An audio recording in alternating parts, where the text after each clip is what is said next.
Tayo po ay nagagalak dahil po tayo po ay isa sa nabigyan ng programa ng ating Pangulo at ng Department of Agriculture.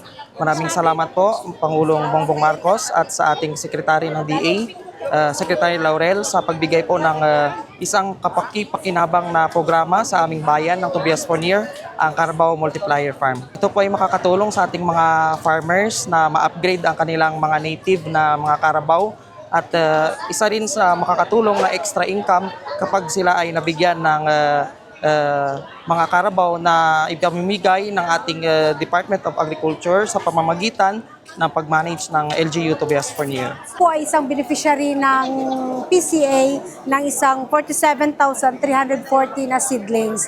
Ipinamamahagi po namin ito sa mga kapwa naming coconut farmers para makatulong yung mapadami ang produksyon dito ng coconut sa aming municipality ng Hamtik.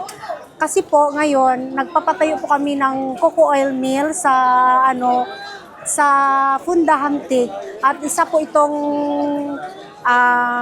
mapagkukunan namin ng malaking produksyon sa aming coconut processing. Nagpapasalamat ako sa binigay niya sa amin na mga tulong.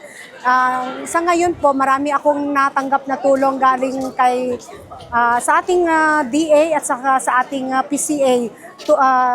Dahil po yon sa kay President Bongbong Marcos. Maraming salamat po, President, sa pagpunta mo dito sa Hamti.